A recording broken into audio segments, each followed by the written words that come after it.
Comment donc Caleb a-t-il pu expérimenter la puissance de Dieu? La puissance de Dieu qui garde.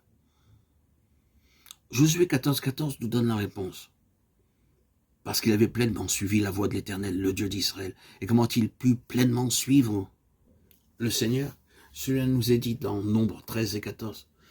Après le mauvais rapport fait par des 10 espions au retour du pays de la promesse, Caleb fit taire le peuple qui murmurait contre Moïse et dit « Montons, emparons-nous du pays, nous y serons vainqueurs.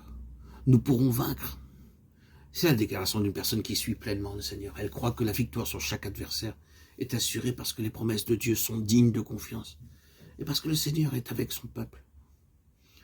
Frères et sœurs bien-aimés en Christ, croyez-vous? Nombreux sont ceux qui croient, mais leur foi est une foi vacillante. Ils chantent un chant de louange, les paroles sont justes, mais il y a quelque chose de faux dans la musique. En ce qui concerne Caleb, il n'en était autrement. Il chantait les bonnes paroles sur un air juste. Écoutons ces notes si claires et justes. Montons-y aussitôt.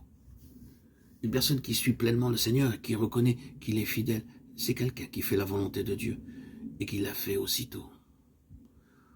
Qu'en était-il des 10 espions? Ils ont considéré les habitants du pays, ont vu qu'ils étaient d'une grande taille et que leur ville était fortifiée. Ils ont aussi regardé ce qu'ils étaient en eux-mêmes et ils sont vus comme des sauterelles. Leurs yeux étaient fixés sur les difficultés qui défiaient leur progression. C'est en cela que réside la cause qui fait jaillir beaucoup de chrétiens, les fait faillir et les empêche d'expérimenter la grâce de Dieu qui garde. Les difficultés occultent la vision. Beaucoup chutent, beaucoup renoncent, découragés devant la taille de l'épreuve. Dieu ne veut pas que nous considérions les montagnes qui se dressent sur notre chemin. Il veut nous entendre dire à ces montagnes, transporte-toi. Matthieu 17, 20.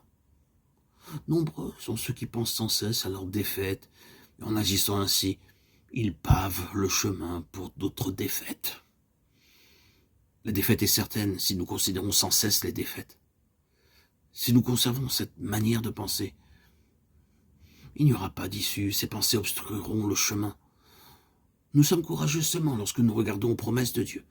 Il est regrettable que beaucoup parmi le peuple de Dieu n'aient pas cette foi virile qui caractérisait Caleb, mais qui centrent leurs pensées sur l'intensité de leur souffrance et la nature insurmontable de leurs difficultés. Mais ceux qui ne craignent pas les fils d'Anak, les géants qui peuplaient le pays de la promesse, seront bien capables de vaincre. Caleb n'était nullement effrayé par les Anakim, à tel point qu'il a demandé à Josué de lui accorder dans le pays de la promesse sa part sur la montagne, là où ils avaient leur forteresse. Josué 14, 12, 15. Ils ne défaillaient pas parce qu'ils étaient des hommes d'une grande stature, ni par le fait que leur cité était grande et fortifiée. C'est ainsi qu'il a pu les vaincre sans aucun effort. Toute question en relation avec la victoire réside en ceci. Avons-nous confiance en nous-mêmes? Ou avons-nous confiance dans le Seigneur? Si nous nous référons à nous, alors bien sûr nous devrons considérer si les Anakim sont forts ou faibles et si leurs cités sont fortifiées ou non. Mais si nous nous confions en Dieu, alors la question des ressources humaines ne se posera même pas. Si nous confions en Dieu, il n'y a aucune place pour la crainte, puisque la victoire est assurée pour tous ceux qui placent en lui leur confiance.